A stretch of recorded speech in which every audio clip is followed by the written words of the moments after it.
अस्सलाम वालेकुम नाज़रीन, मैं हूं आपका होस्ट मलिक साजिद अल्फियानी। आज आपकी खिदमत में एक नया प्रोग्राम लेके हाजिर हूँ। नाज़रीन मोहतरम, चूँकि इलेक्शन कमीशन की तरफ से आम इंतखाबात के लिए कागजात जमा करवाने की 16 मार्च आखिरी तारीख थी। टोबा टेक्सिंग की अगर बात करें, हल्का 121 में 19 अफराद ने कागजात नामजदगी जमा करवाए। आज हमारे साथ एक मेहमान मौजूद है, मैं उनका तारुफ करवाए देता हूँ। ये जो हैं ये पाकिस्तान तहरीक इंसाफ के कारकुन भी हैं और इनके रहनुमा भी हैं। इन्होंने भी अपने कागजात नामजदगी जमा करवाए हैं। इनका तारुफ ये है कि ये एक कारकुन है और रहनुमा है मोहम्मद इरफान अली, उर्फ आम इनको इरफान जट कहा जाता है, और ये PP 121 के जो हैं वो नामजद उम्मीदवार हैं। अस्सलाम वालेकुम। वालेकुम। इरफान भाई कैसे हैं आप? खैरियत से? अल्लाह का शुक्र। इरफान भाई, कंपटीशन बहुत ज़्यादा है। हल्का 121 19 अफराद ने जो है वो कागजात नामजदगी जमा करवाए हैं और पाकिस्तान तहरीक इंसाफ के 5 लोगों ने कागजात नामजदगी जो है वो जमा करवाए। आप इन 5 लोगों में अपने आप को कहाँ देखते हैं? मैं इन 5 लोगों में अपने आप को सबसे ऊपर देखता हूँ, और इसकी वजह यह है कि मैं पाकिस्तान तहरीक इंसाफ के नज़रिए के साथ हूँ। ना तो मैं कोई मुफाद के लिए सियासत कर रहा हूँ और ना मैंने कभी सोचा है। तो इसलिए मैं समझता हूँ कि जो बेलौस लोग पाकिस्तान की खिदमत करना चाहते हैं वो मुफाद परस्तों से ऊपर होते हैं, इसलिए मैं खुद को ऊपर समझता हूँ इन सब से। जी, इरफान भाई ने हमें बताया कि जितने भी कैंडिडेट हैं पाकिस्तान तहरीक इंसाफ के उनमें ये सबसे ज़्यादा हकदार भी हैं और इनका नज़रिया जो है वो पाकिस्तान का नज़रिया है। इरफान भाई से और जानते हैं। इरफान भाई ये बताइएगा कि पाकिस्तान तहरीक इंसाफ से आपकी वाबस्तगी कब से है? मैं पाकिस्तान तहरीक इंसाफ में सन 2006 से पाकिस्तान तहरीक इंसाफ का हिस्सा हूँ, और मैंने पहली बार जब इमरान खान अकबरी मस्जिद में आए थे तो उनको मैं ही साथ लेकर आया था। आसान रशीद साहब थे, सेनेटर तारिक चौधरी साहब थे, सजाद हैदर खान थे, और मैं टोबे का पहला लड़का था उस वक्त जो सबसे पूरे डिवीज़न फैसलाबाद में सबसे एक्टिव था। और आज फैसलाबाद पूरी डिवीज़न में जो पुराने लोग हैं वो मुझे जानते हैं कि मैंने पूरी डिवीज़न फैसलाबाद में सबसे फर्स्ट आया था एक्टिव होने में, PTI का नज़रिया लोगों तक पहुँचाने में। इरफान भाई, इस बार ही आपको क्यों ख्याल आया, आप 2006 से जो है वो कारकुन हैं, आपको इस बार ही क्यों ख्याल आया कि मैंने पाकिस्तान तहरीक इंसाफ की टिकट पर जो है वो इलेक्शन लड़ना है? देखिए, ये बात बिल्कुल दुरुस्त है आपकी कि आप क्यों ख्याल आया।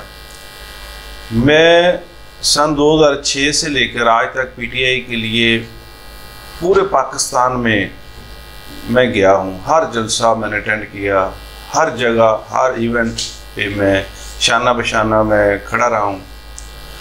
और ये वजह इसलिए है कि जो हमारे नुमाइंदे हैं ना, ये अगर इस काबिल होते कि आम आदमी, जिसके लिए PTI की आवाज़ है कि आम आदमी को रिलीफ देना, वो उसमें ये मेरी नज़र में ये नाकाम नज़र मुझे आ रहे हैं।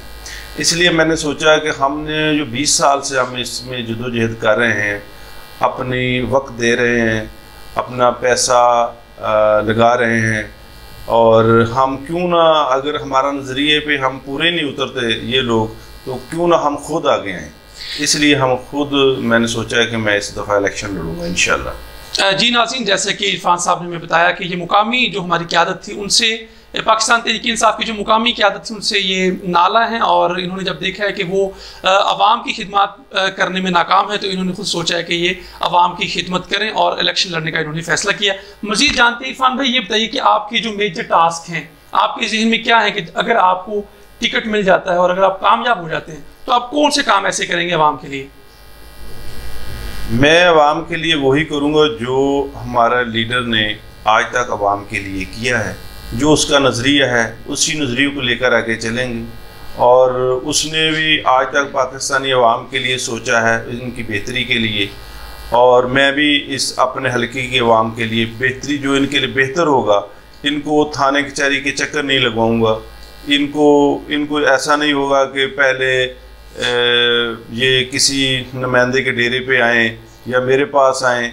मैं जो मेरिट पे होगा उसको आने की ज़रूरत नहीं हुई, मैं खुद उनका मसला हल करके उनको बताऊंगा कि ये आपका मसला हल हो गया। वो मेरे पीछे नहीं घूमेंगे 4-4 दिन 10-10 दिन। ऐसा नहीं होगा कि आज फ़ोन कर दिया है कल कर दिया, ऐसा नहीं होगा। जो जायज़ काम होगा उसके लिए मैं भरपूर अपना किरदार अदा करूँगा और मैं आम आदमी का वक्त ज़ाया नहीं होने दूँगा। जी नाज़रीन, इरफान भाई ने जैसे बताया हमें कि आम आवाम की जो आवाज़ है ये आम आवाम की आवाज़ बनेंगे और आवाम के जो मसाइल हैं उनको ये पहली प्रायोरिटी पे जो हल करने की कोशिश करेंगे। मैं मज़ीद जानता हूँ इरफान भाई, ये बताइएगा कि आपके हल्के में अवामी मसाइल हैं क्या? सबसे बड़ा मसाइल तो ये है कि जो हमारे अदारे हैं, जो मसला तहसीलदार, पटवारी या AC वगैरह या थाना कचहरी के मसाइल हैं ज़्यादातर, और इनमें जो लोगों के छोटे छोटे मसाइल हैं वो सालों बसाल जो ना हल नहीं होते और लोग चक्कर लगा लगा थक जाते हैं और वो ज़लीलो ख्वार होते हैं। हमारे नुमाइंदे अगर सही हों तो किसी पटवारी की जुर्त नहीं है कि वो रिश्वत ले सके, ना तहसीलदार, ना AC, ना थाना। वो इनके ज़ाती काम जो होते हैं हमारे सियासतदानों के छोटे मोटे वो कर देते हैं और आम आदमी का कोई काम नहीं करते। या जितने ऑफिसर हैं सब ने इस चादरें डाली हुई थी अपने दफ्तरों के बाहर काम करने के लिए, कोई नुमाइंदा पूछने वाला नहीं था कि ये आप क्या कर रहे हैं। बगैर पैसे के किसी दफ्तर में काम नहीं होता और मैं आम आदमी की आवाज़ बनूंगा। जो भी अफसर ऐसा करेगा उसके खिलाफ भरपूर एक्शन लूँगा और एक्शन के अलावा मैं अगर ना फिर भी वो काम सीधा ना हुआ तो मैं उसके खिलाफ जहाँ तक जाना पड़ा मैं जाऊँगा। जी नाज़रीन, इरफान साहब ने हमारे साथ बात की और हमें ये बताया कि जो मेन मसला है वो करप्शन का है, रिश्वत का है। आवाम के जो छोटे छोटे मसाइल हैं वो अभी तक हल नहीं हुए और उनको हल करवाने के लिए इनको जहाँ तक जाना पड़ा, जोन सा दरवाज़ा इनको खटखटाना पड़ा, ये अपनी आवाम के लिए खटखटाएंगे। अब मैं आखिर पे इनसे ये जानना चाहूँगा कि हल्का PP 121 19 लोगों ने कागजात नामजदगी अपने जमा करवाए हैं, जिसमें से 5 लोग ऐसे हैं जो कि पाकिस्तान तहरीक इंसाफ का टिकट हासिल करना चाहते हैं। तो आपके ख्याल में अगर इमरान खान साहब पाकिस्तान तहरीक इंसाफ के जो चेयरमैन है उनका फैसला आपके खिलाफ आता है तो आपका क्या रद्द-ए-अमल होगा? देखें, वो मेरा लीडर है और मैंने अपने लीडर के नज़रियात से वाबस्ता हूँ।